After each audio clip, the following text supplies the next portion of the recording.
Hello, this is Jadon Sancho. You're listening to Yellowwall podcast. Sancho, and trying to put it back. Hoist and Alcácer. Well, there's the perfect reply. Here's Witsel right across the face of goal, and Sancho! Dortmund in the lead. Schurz for Sancho, and Kubek gets another mistake. Hoist profits. Jadon Sancho and Alcácer. It's another one. Witsel and Brandt. That's the way to do it.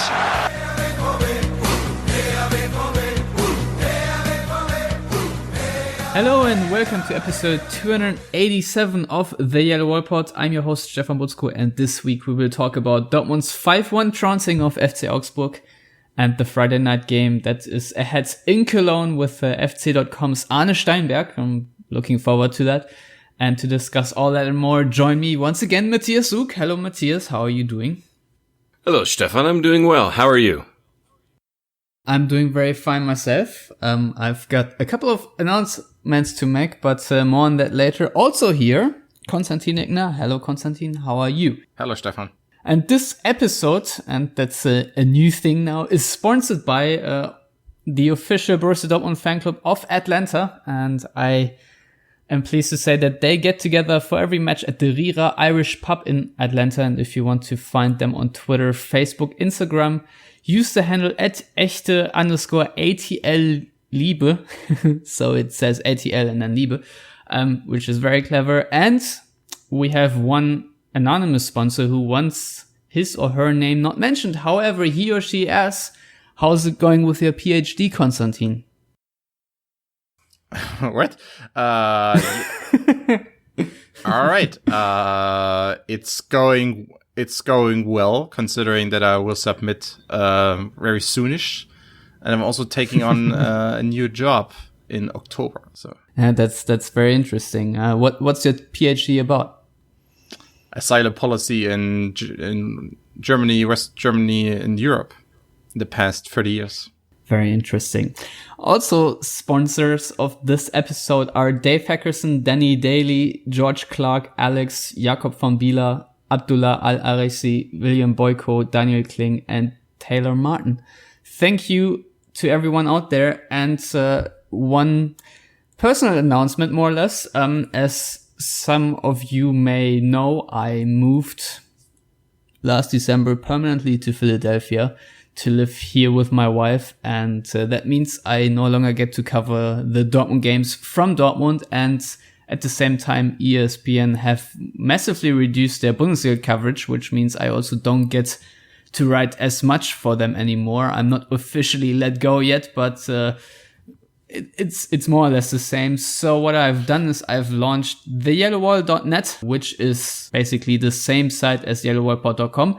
But all the content I write there for this site will be behind the yellow paywall. And I don't really want to do this, but financially it's necessary for me to do because I still have to pay rent in Germany while I'm waiting for my green card application here in the United States. And because, the bills need to be paid, I have decided to put $1 a month on that subscription, and it works the following. If you go on the website and you want to read an article, you can log in via Patreon, and if you click on it, you will be led to patreon.com, and you can sign up and pay your $1 in any way or form, and then you take your Patreon account, log in back to the WordPress and log in with that, and then you have access to all the articles on our website. I hope you like how I write and what I cover. If not, or if you have any suggestions, feedback, or want special things to be translated, you can always message me on Twitter @StefanButzko. So that's the new announcement. I'm grateful for all the support we already have. We have already broken the $200 mark on our Patreon, which is amazing. So thank you very much for that. And I'm hoping for more to come. So please support our writing, and I hope it helps a little bit to re-educate the people out there that journalism needs to be paid for. That's just not the Yellow Wall, but in general, I feel like there's a lack of readiness, people, giving money to their local paper or whatnot. There are a lot of newsrooms that have closed down in the last decade, and that's not a very good development, especially in the age of information warfare.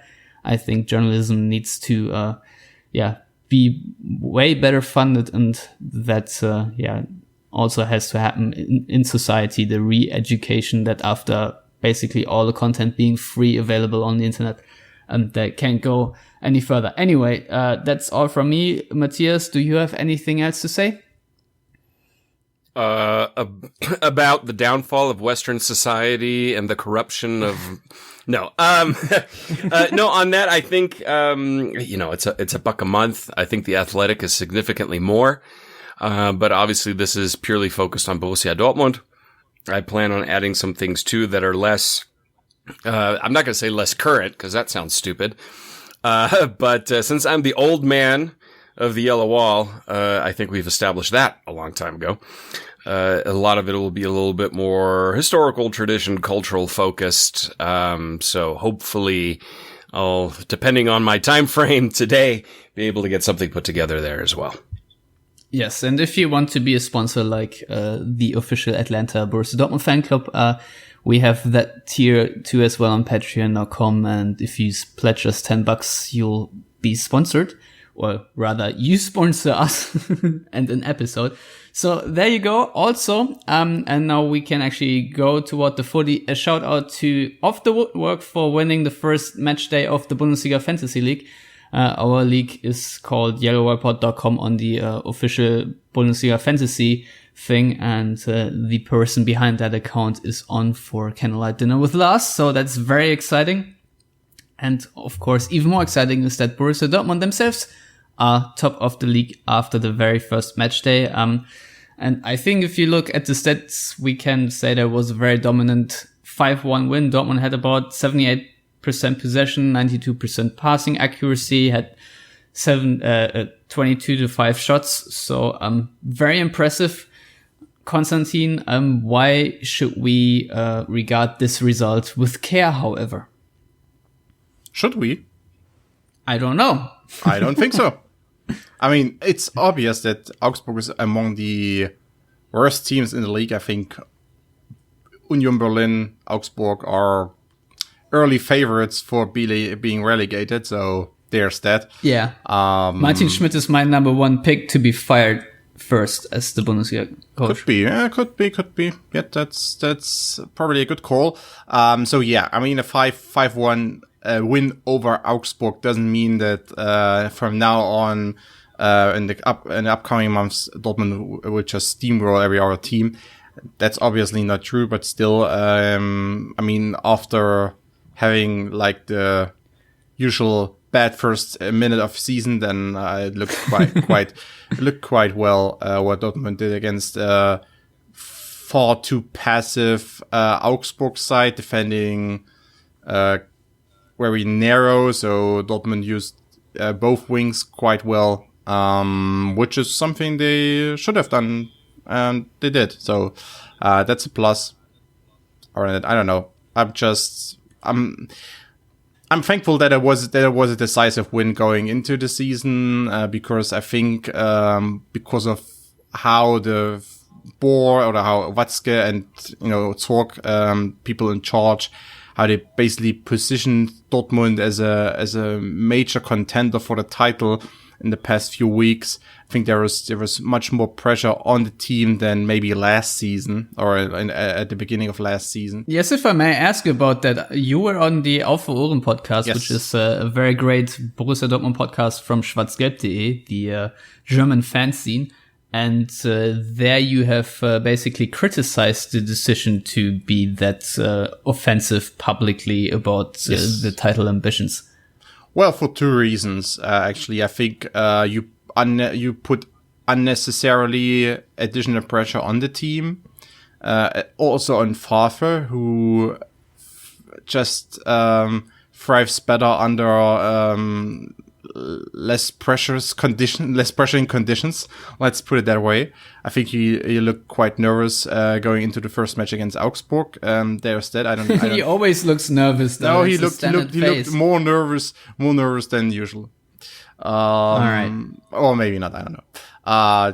Just my limited body language skills. Reading body language. It's your own confirmation bias, Konstantin. Yes, that's what also. it is. I'm always right, so I'm right there as well. No, just kidding aside. I also think that sometimes speaking less, especially in today's football environment, would help, and would also like make you seem as a team or as a club seem, I don't know, more sympathetic, and but also if you at the end win, you just did your job. I mean, that a team like, or a club like Dortmund goes into a season, thinking about, or at least thinking about winning a championship with a team like they have now, is nothing surprising. So, but you don't have to make these huge announcements. Sometimes those who don't speak or who speak less are the more dangerous athletes or teams, and that's why I sometimes wish that Watzke and the likes would just talk less. Also, sometimes I don't think they work. They look really sympathetic because at the end the team wins these matches. But usually, those who talk the big game are those sitting in this, somewhere up there in the stands, on heated seats, of course. So. I don't know why. I don't think they heated. Right, yeah, they aren't. In other stadiums they are, in Dortmund they aren't, but you get my drift. It's just, I don't know why they have to talk a big game. After all, if some of the players want to talk a big game after winning, 10 in a row or so, all power to them, but usually they don't. Even leaders like Marco Reus or Mats Hummels didn't talk as much of a big game as Watzke and Zorc, and I don't know why they have to. After all, they aren't on the pitch. They just collect the money and try to make the best signings they can. So maybe, be a little bit more cautious sometimes would help, I guess. Matthias, do you have a contrary opinion? Well, I mean, I know Dortmund got criticized last season for, when they were even leading the league, to never talk about the Meisterschaft. And Aki Watzke said that he considers it a mistake to not have said, yes, we want to be champions, at that given time. Yeah, but then they were already 9 points in lead or whatnot. Do you think they're overcompensating now for that mistake? I don't think so. I think given the signings that they've made, that already shows the intent. I mean, the intent is there. They invested heavily in the squad. They added depth and quality, clear depth and quality, and bringing someone back like Mats Hummels, they're not bringing him back to finish third or fourth or ideally even second. So the title ambitions are already stated without having to say it. So they just decided to take that next step and actually come out and say it. I personally have no issue with it because, God knows Bayern never freaking shut up about anything. So to just say, yeah, we want to be champions. Of course we do. You play to win the game. One very famous Herm Edwards quote. And why not say we invest in the squad? We brought in Schulz, Hummels, Brandt, and Azad to win the Bundesliga, not to qualify for the Champions League. That's a given at this point. So why not state it? I don't really have an issue with it. If they would have come out and said, we're going to blow everybody away, Bayern sucks, Schalke would be lucky if they don't get relegated. That's, that's a little bit too much. But to basically state what's inferred through your actions anyway, I have no issue with that. And if the players feel that that's too much pressure, if Lucien Favre feels that's too much pressure, then he's not the right manager and they're not the right players.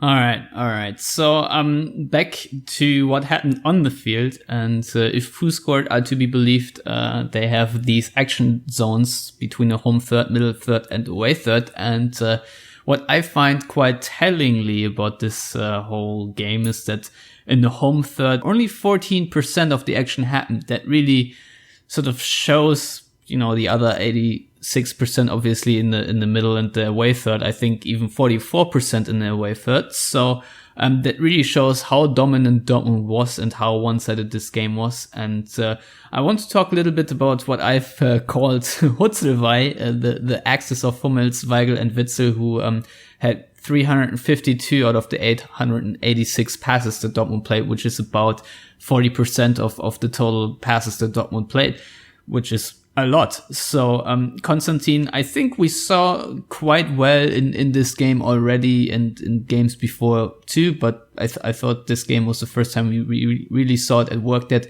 against teams like Augsburg who want to press at first, there's just basically, let's call it this way, resistance is futile, right? Sure. I mean, I think Augsburg, as far as the quality of an opponent and the quality of pressing they applied goes, it was quite a perfect opponent for the first match day, when all things aren't working as smoothly as they will in a couple of weeks or months. Because Augsburg, as opposed to a few years ago, the Weinziel years aren't as sophisticated in terms of pressing anymore.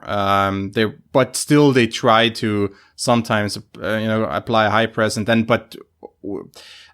we tweet very, very quickly actually after a couple of seconds or a few seconds, which it didn't do a couple of years ago, but they do now, because they backtracked a lot and then had these tight 4-4-2 defense system, which was also quite narrow, which I already mentioned. That's why Sancho and Hazard were so crucial for Dortmund's success, because they got space and then got into these one-on-two situations often enough. But I think, it was quite a test, quite a perfect test for the back line and Hummels and the center midfielders, to try things out, to feel more comfortable in terms of possession, to break some of these pressing lines down, and then move on. Because we will talk about Cologne. Cologne is a different kind of animal when it comes to pressing, but also quite like a quite similar system compared to Augsburg. So, as I said, perfect test actually. Under average, below average opponent, with a system similar to what many Bundesliga teams are playing these days. Yeah, Matthias, I think with the role that Julian Weigl plays now, that really allows Witzel even more to thrive, because Witzel doesn't have to do all the footballing, build up things himself anymore, like when he plays together with Thomas Delaney. And if both these players are pressed or win the ball in midfield and don't have anywhere forward to pass, they can just lay it back for Hummels, who then just pumps it forward, for example. I think that's a very efficient thing, and I basically wrote about it in the terms of 2016 when Hummels, Gündogan and Mkhitaryan left, and that sort of left a hole of world-classness. Doesn't exist that word, but doesn't matter. People know what I'm getting at in Dortmund's midfield and that whole core basically. And I feel like now for the first time Michael Zorc has managed to replicate that sort of core that you can build on, and the rest of the team, the more talented, or not more talented, but the highly talented attackers up front can thrive off. How would you describe Julian Weigl's transformation now? And once you answered that question, also multiple listeners have asked us to discuss what that situation means for Thomas Delaney. Well, obviously it's taken Weigl about a season to understand that transformation from a single pivot to a double pivot. Because when he played in the double pivot last season, it was scary at times. I think that's putting it mildly, and he seemed more comfortable when he was in the back line, even though he's not a central defender, just because he was further back. I feel like, given the staggered approach and staggered positioning that they've implemented between Witzel and Weigl, and also kind of swapping that a little bit, it makes him more comfortable. He understands it more. I think Favre understands what Weigl brings to the table more now, and so I'm cautiously optimistic. When it was in the Super Cup, I was a little worried, how's it going to match up speed wise? Because Witzel and Weigl aren't necessarily speed demons. Not to say that Thomas Delaney is, but I feel like he's got a little bit more of a motor than the other two, specifically Julian Weigl. Same with Hummels. But with their pressing, Hummels has the advantage that he's further back, so that kind of makes up for that. But the pressing resistance you have of both of them, and it just seems like it's so rare that they get the ball taken off of them due to pressing or misplace a pass. It does happen, but it's rare. Delaney does it more often. But I think that bodes well, and it's something that we talked about last season a lot of. There's just not enough creativity. I don't really think it spells doom for Thomas Delaney. To be honest, I think he still has a place. He still fills a role, especially in those moments when it's starting to get a little physical, because Julian Weigl is not a physical player. And I still maintain occasionally you need someone out there who'll just kick someone, or who doesn't mind getting kicked in that sense. And it really doesn't change his outlook. I think Delaney does really well in that. I'm personally, and no, this is not my typical Dahoud bashing, but I would be more concerned if I was Mo Dahoud in terms of where do I fit now into this, because now he's even further back in the pecking order, in my opinion. Because if you really want to then have to take Weigl out or Witzel out for whatever reason, but you still want creativity, it's, in my opinion, smarter to put in Julian Brandt in that position, or even drop Götze back versus putting Dahoud in there. So that's kind of my take on that. Yeah, definitely. Konstantin, if you want to rattle through the new signings and how they fared, Hazard, Brandt, Hummels, Nico Schulz, of course, how did you like each one? So starting at the back, I feel Hummels did okay. There were no obvious mistakes or something like that. Also looked comfortable in terms of passing. That's all right. Schulz. I love how Dortmund signed a world-class passing, center back, and you're like, all right, he's okay. Well, that's expected. So I know, but still, you could be maybe a bit more excited about that fact to have that element back. No unnecessary praise for the big man. So he didn't get booed. That's good for him. That's a plus, yeah. And he finished the game as team captain, so that shows you what standing he already has in the team. And also, he finished the match not injured. That's also a plus when it comes continue. to Hummels, Yeah, well. So then Nico Schulz, as I already mentioned, Sancho, Hazard, also Schulz. They had quite the match because Augsburg's formation was so narrow when they backtracked and then were sitting deep. And so I think Augsburg's left side with Petersen and Vargas was doing better than Augsburg's right side with Teigl and Hahn. I agree. What? I agree. Yeah. So Schulz, he had a couple of situations where he just picked up speed and did something on the left side. Also did quite well for himself when it came to 1-2 combinations and stuff like that. So it's not only that he's a runner, but also he can play ball. And also prior to the second goal, right? When Witzel came through the left side, it was also quite funny because Witzel was defended by Gregoritsch, and Gregoritsch just expected from Witzel to lay off the ball to Schulz, but he didn't, and after all, that's why Gregoritsch stopped defending for a moment, and Witzel was through and then played a beautiful cross pass to Sancho. So there's also some Schulz involvement in a goal, although he wasn't really involved. So not really touching the ball, but still, because it was expected from Dortmund to give the ball to Schulz and then him, playing a high cross, because that's what he does usually. So yeah, there was also a good performance by Schulz. Same goes for Hazard, I think. Of course, not as spectacular as Sancho, but quite effective when he's in one-on-one situations or even 1-on-2 situations a couple of times. So I think, as I said, not as spectacular, but quite effective and no nonsense winger actually, which is I think something Favre likes a lot. And also defensively, because looking at the first or at Augsburg's goal, I mean Sancho, he was caught on the wrong foot when Pedersen just just bombed down the left side or Dortmund's right side, and Sancho was just nowhere else to be found in the picture. Or he was just he just looked at the ball, and then Pedersen received the pass on the left side. Does Jadon Sancho have a driver's license yet? I mean, you have to ask for Dortmund players because there was no over-the-shoulder look this time.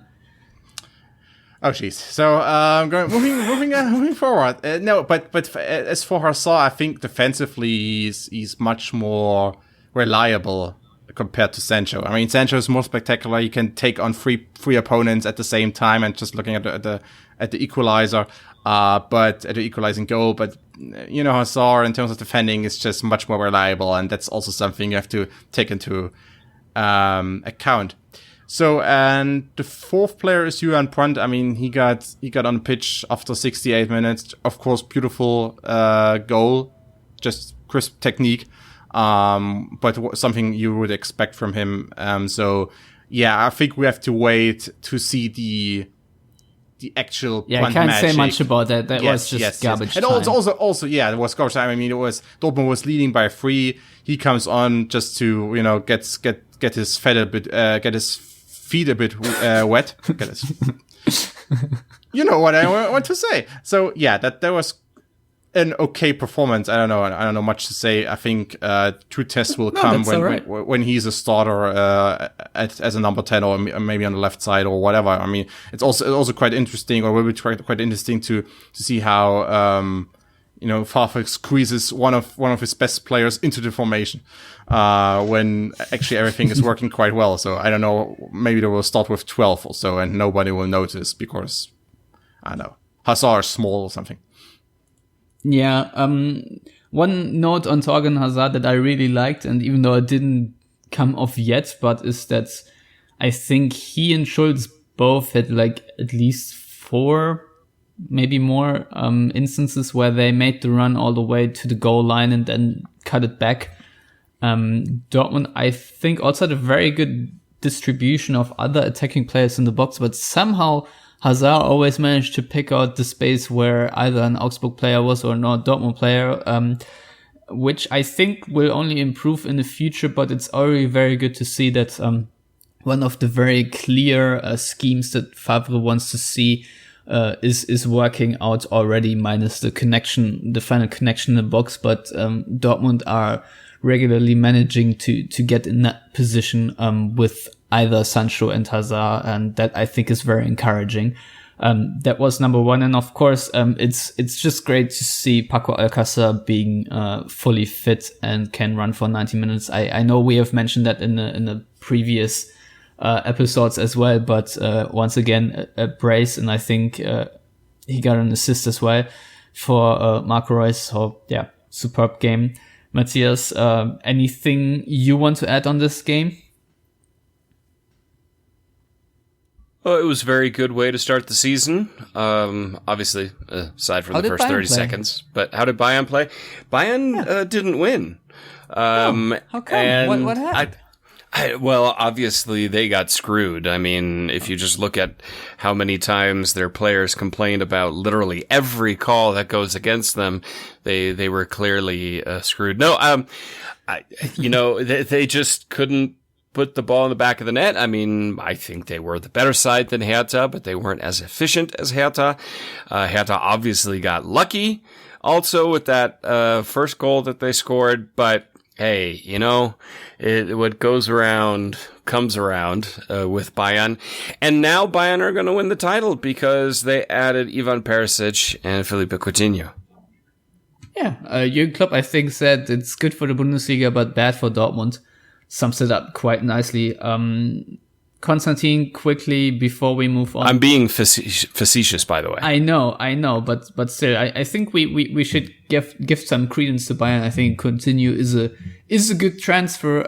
How do you see, or where do you see him slot in? Is Thomas Müller going to retire now, or how do you think Kovac will utilize Philippe Coutinho? I think he will be slotted into a number 10 role.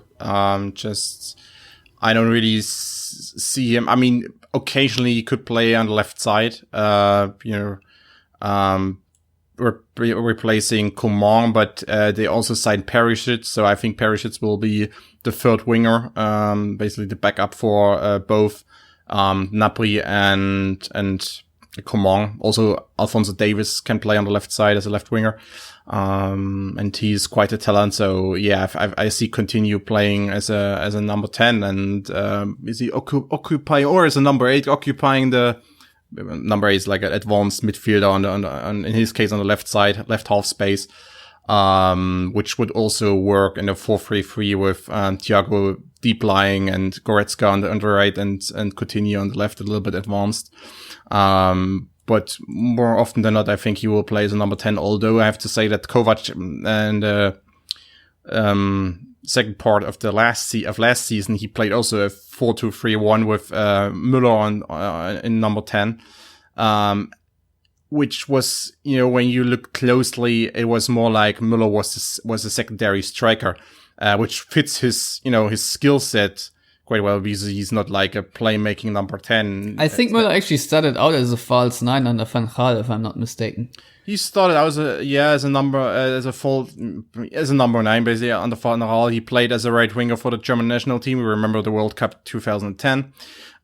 So yeah, but I also remember vividly during the 2010 World Cup that when I know who it was, maybe I think Jens Lehmann, when he was asked about, Müller's skill set, basically, and, was quite hard to really describe what makes him so special, because because back then he was special. And I think what Lehmann back then said, Müller is not fast. He's more like a Schleicher, a lurker, who was lurking around and getting behind, and then appearing out of nowhere and picking up or receiving a pass and scoring, something like that. And it's same with when he's playing as a number 10, he makes like these sneaky kind of decisive passes, but also he's not really a playmaker, and more like a secondary striker who's going into the box a lot. Coutinho doesn't have the physical presence to go into the box a lot and be a factor there. And also he likes, correct me. He loves to shoot from range. As Dortmund found out in that game against Liverpool, where they lost 4-3. Back in the day. Yes. I mean, he loves to shoot from range. But I wrote an article, it's in German, so it doesn't really matter for the audience, but I wrote an article about him, and what you have to remember is then when he started out, Coutinho, is that he came from traditional Brazilian football, but also he has a futsal background, and he needed some time to really get used to like high level professional football, where there's where the field is large, of course, and where passes are longer and where everything is a little bit larger and longer, and he needed time, and now still to this day, he doesn't really have the speed for like 30-40 yard dashes, and he also doesn't really, I don't know if he doesn't have the stamina. But what Bayern fans have get used to it, that he doesn't run a lot. And it will look quite interestingly, him next to Lewandowski, who is so intense in terms of pressing when Coutinho is not. That's why also I found it so interesting that he did so well under Klopp when he wasn't really a Klopp type of player, but still. And Klopp to this day just wants him back, but will never happen, of course, probably. So yeah, unless he joins Bayern. Sure, that will also never happen, and we will never talk about the possibility of Klopp joining Bayern ever again. Okay, good. On to the next topic. All right, yeah, we should move on because we have Arne waiting. But there's one question that I want to answer really quick, and it's from Jason Hahn. And he asked, with regards to the changes the Ultras are making to their distribution in Südtribüne, why are they convinced that the atmosphere is in decline? I can only talk about the last season because I've not been in the stadium last weekend, obviously, but I think there has been quite a steady decline in the atmosphere of the Yellow Wall for years now. I think it's just because the ultra section is such a concentrated, let's say, atmosphere cave, if you want, that all the noise carpet throughout the game comes from that very concentrated section right behind the goal, right? And the rest of the stand isn't always animated to join in because they sort of sing their own songs, and it's not for everyone to join in. And I think it's a very good idea for ultras to spread around a little so there's more instigation elsewhere.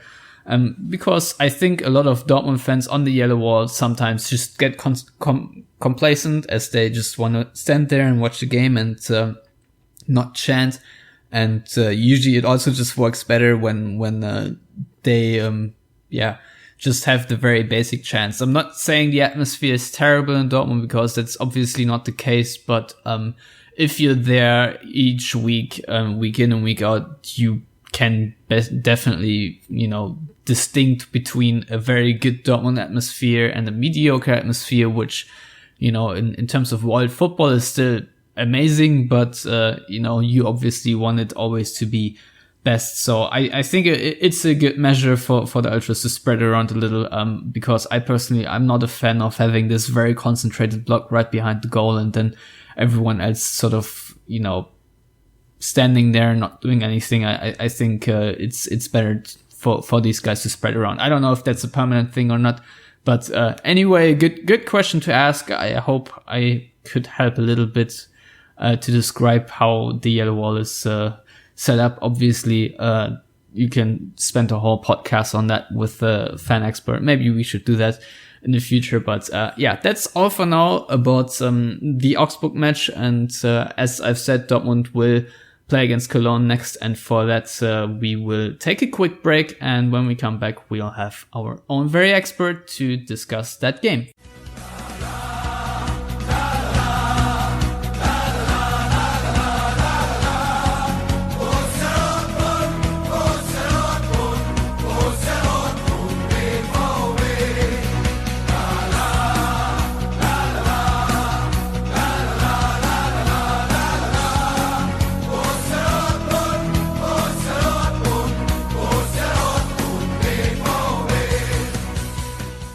We are now joined by Arne Steinberg from the excellent website fc.com that closely covers 1. FC Köln and fan political issues.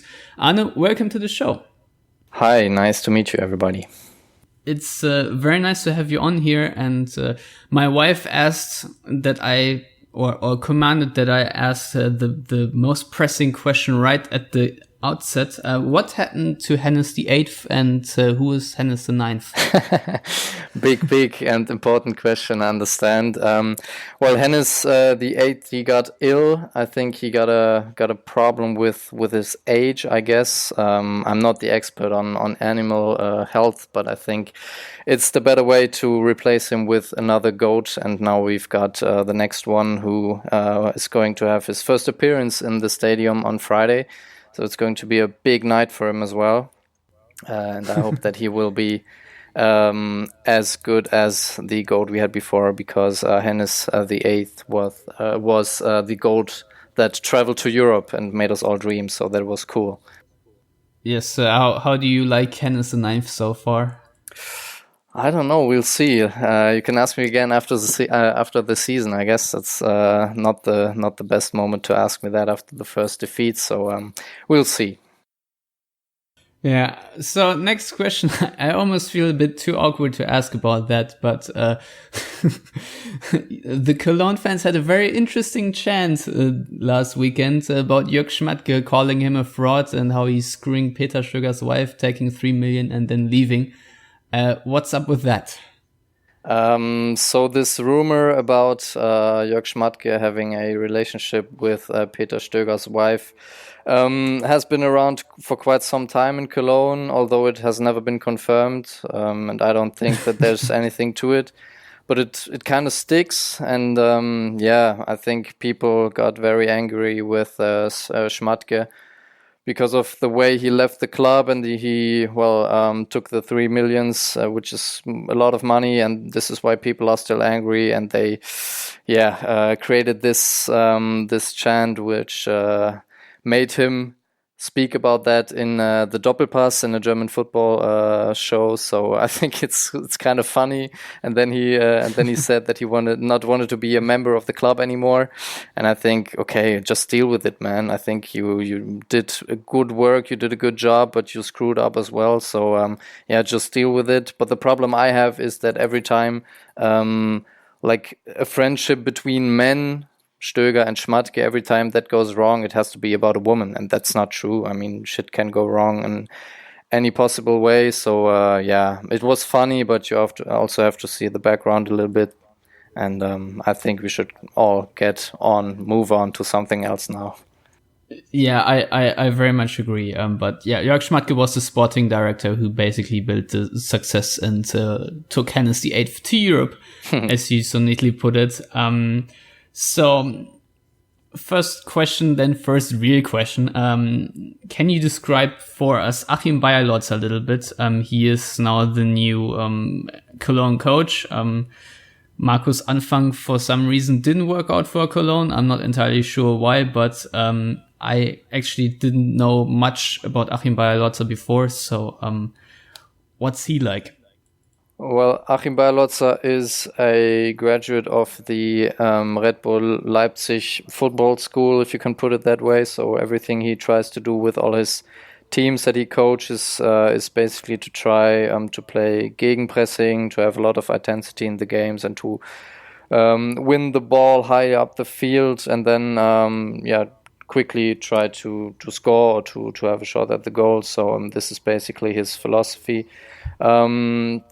He was a former teacher, and I think that's very positive about him, because you can see that he puts a lot of emphasis on communication and how to embody positivity and to be positive all the time. And I think he does that really well. So that's quite a change in comparison to the coach or the manager we had before, because Markus Anfang, although I'm still convinced that his football idea could have worked out, I think he was not done, or he was not prepared enough for the city of Cologne and all the challenges you have to face if you're the manager of a club of this size when it comes to media communication. So I think Achim Bayerlotzer, for the moment he deals with that really, really well, but we have to see how it goes when September comes and Cologne are in a more difficult position in the league table. So for the moment, I'm happy about the choice. I think it was the best choice Cologne could have done. But as always, you have to wait and see until you see how good the football is and how many points Cologne can get. Yeah, in case it escapes our international audience a little bit, Cologne are actually a massive club where there's always some drama going on, as I refer to the chant, but something's always up there, never really stays quiet for a long time in Cologne. It's similar to Schalke, but not as gruesome. Konstantin, do you have anything to add on Achim Bayerlotzer, if he's from the Red Bull school? I'm sure you know a couple of details about him as well. Yeah, I mean, I don't really know if he's from the Red Bull school, actually. They signed him up because he was fitting what they were looking for, but more in terms of youth development. That he slipped into being an interim coach for a couple of matches back in, when was it, 2015 or so, was somewhat of a coincidence, I guess. I mean, you have to remember that Achim Bayerlotzer a couple of years ago, he didn't want to actually be a professional coach. He just wanted to be a sports teacher, actually. But because of his relationship with Kräuter Fürth, because he had made some appearances there at the youth academy and giving talks, they signed him up. And he went from there over to RB Leipzig and, smelled blood once he became interim coach. What I find interesting about him is that when he signed for Cologne back in May, he appeared to be quite confident in his, let's say, abilities to really handle a club like Cologne with all the media and all the controversy that usually emerges here and there, even in times of, success.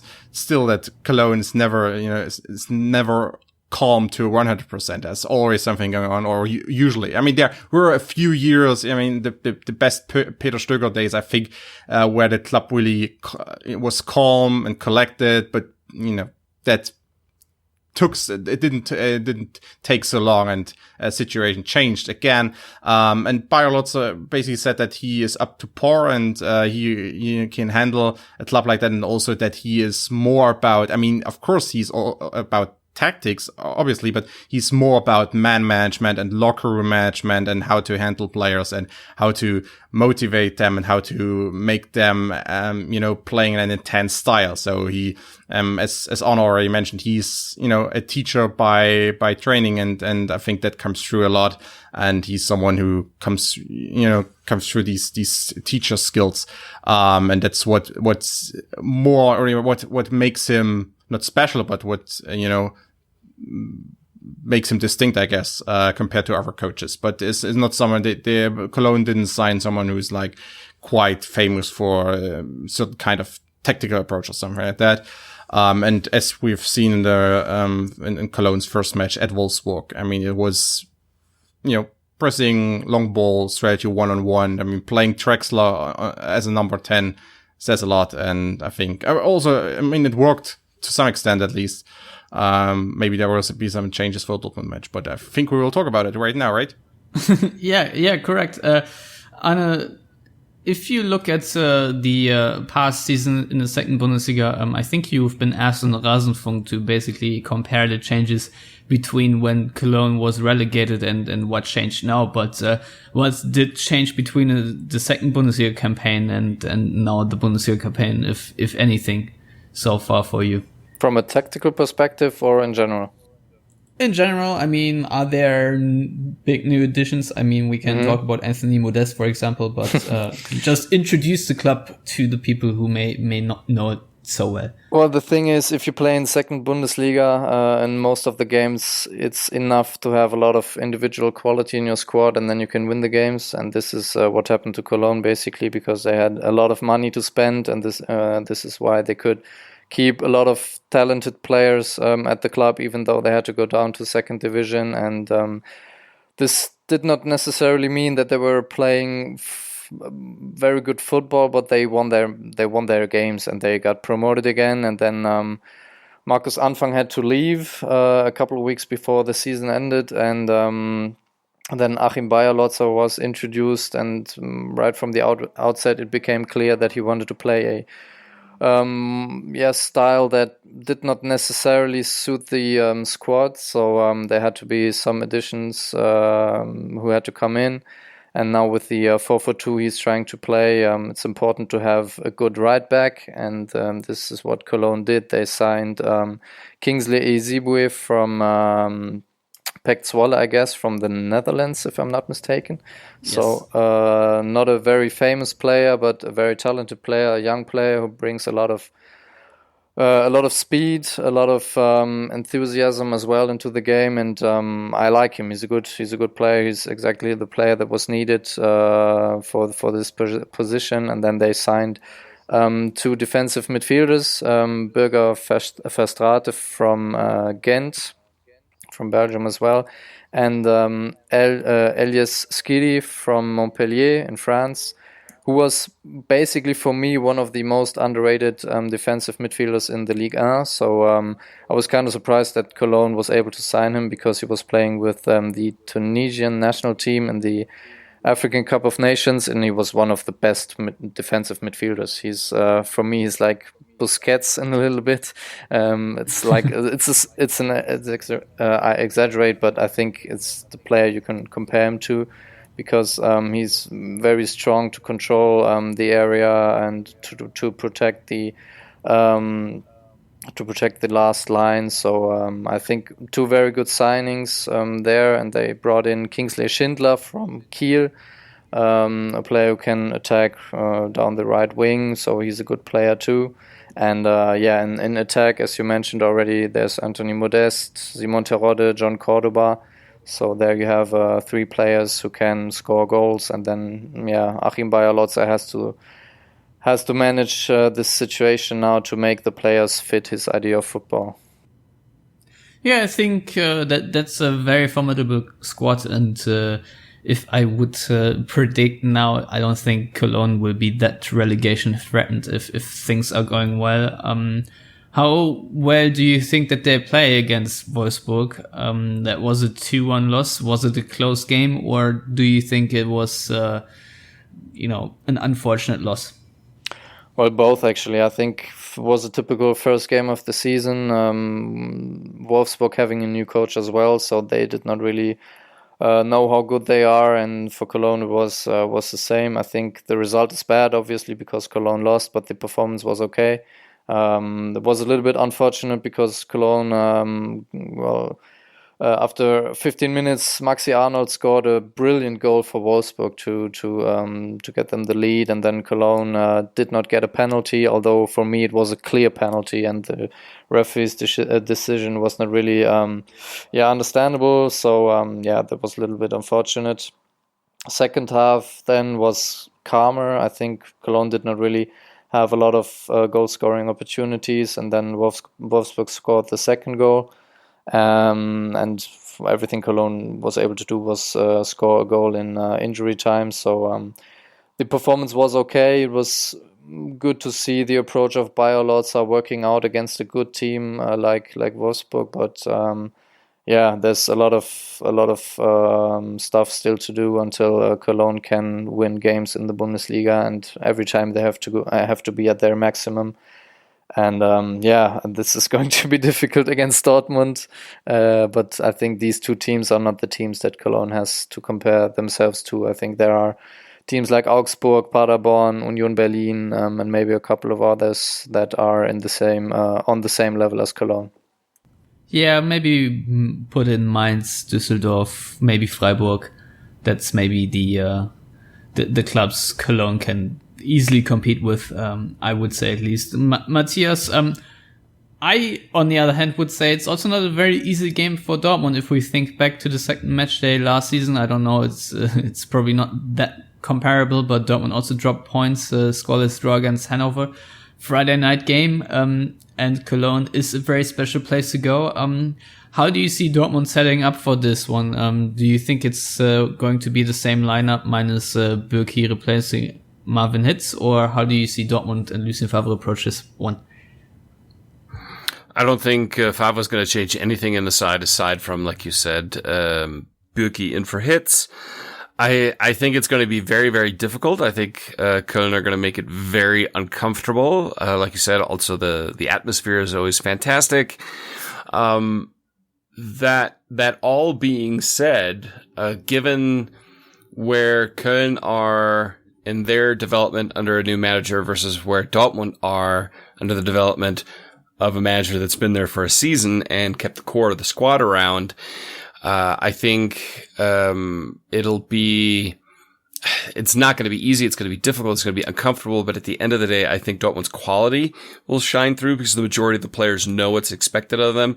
Whereas, as was just stated, Köln is still finding its way under the new manager and with a number of new players. So I think that kind of combines to give Dortmund the edge overall, in my opinion. Yeah, Konstantin, what do Dortmund have to look for in this game? Where do you think they can hurt Cologne? Same question maybe to you, Arne, as well.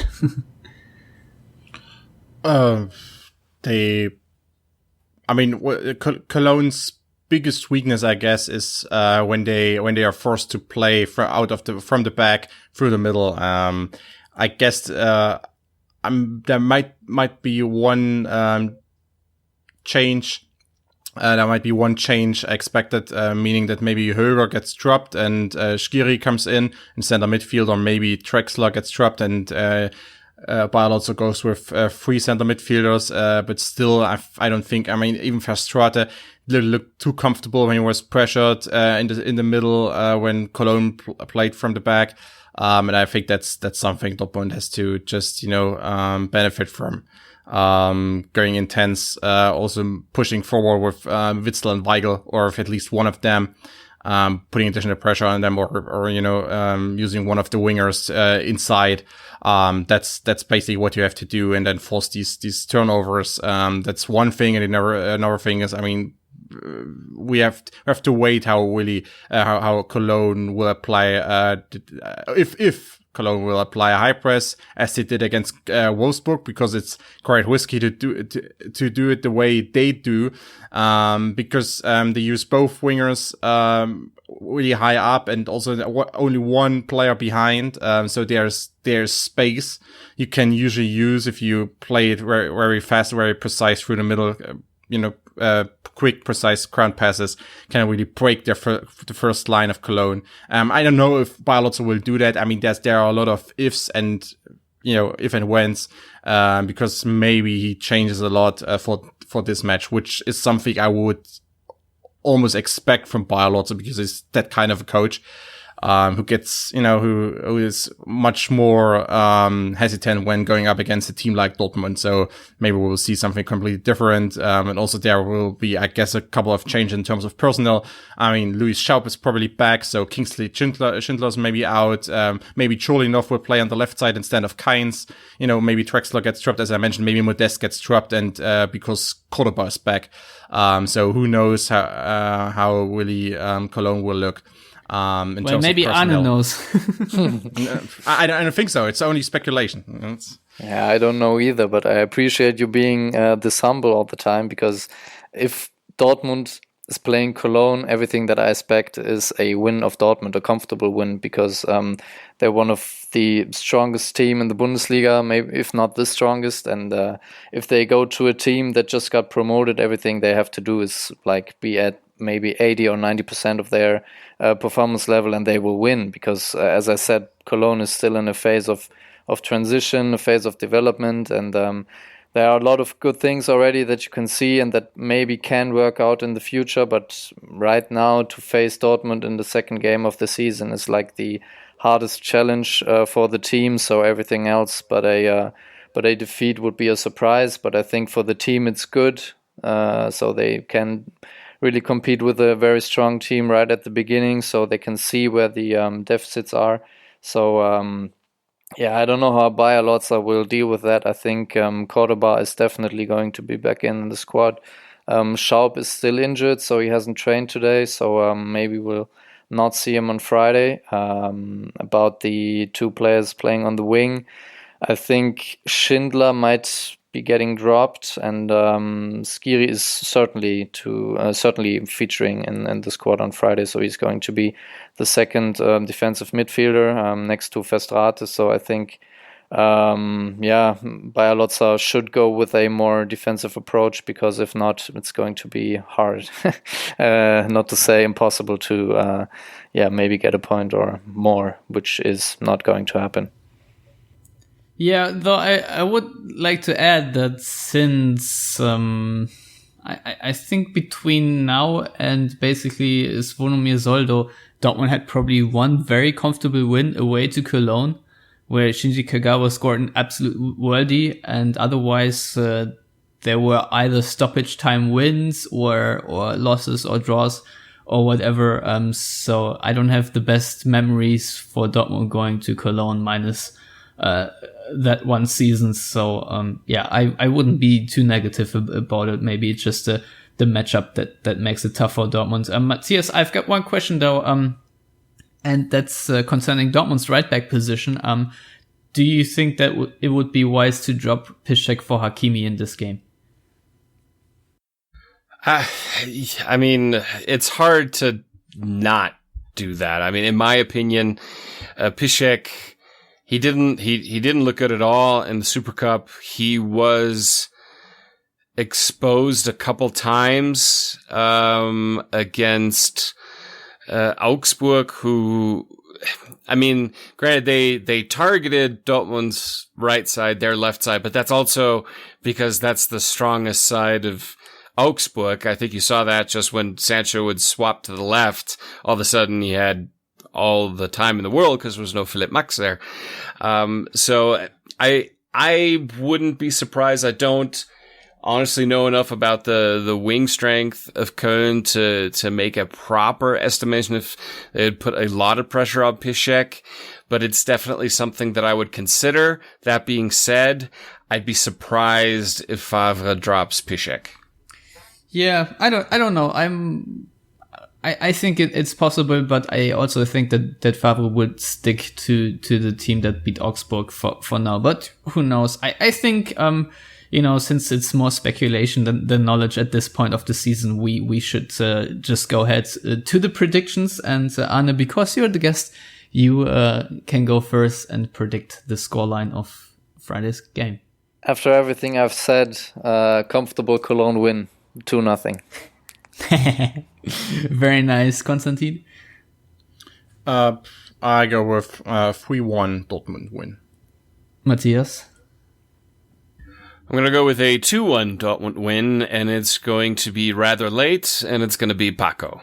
All right. And since I feel it's going to be a dramatic win yet again for Dortmund, I'm going to predict a 3-2 win for Dortmund. And that's it for this week from all of us at the Yellowwallpod. Arne, can you please be so kind and tell our listeners how to get in touch with you on Twitter? On Twitter, you can find me under Steinberg_Arne. Yeah, you have changed your very beautiful Twitter handle, I see. Yeah, I had to. It used to be at Arne Puyol. Yes, I had to, but once you grow up, you have to face professional challenges as well, and changing your Twitter account is one of them. Yeah, I know what you mean there.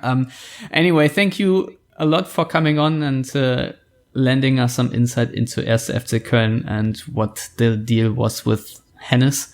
That is very much appreciated. Also, thank you again to you, Konstantin. How can people follow you? On Twitter, CC_ECKNER. Matthias? You can also find me on Twitter at Matthiasuk. Very well. You can find me at Stefan Butzko on Twitter. If you want to get in touch with all of us, please find our Facebook and Twitter handle at Yellowwallpod. And you can also contact us via the contact form on theyellowwall.net. And if you want to become a patron or subscriber, go to patreon.com/theyellowwall or just directly to the Yellowwall and find everything else there. If you want to subscribe to the podcast, please try SoundCloud, iTunes, Stitcher, and so on, and all the other RSS feeds, which you also can find on the website. And as always, thank you for listening. Until next time.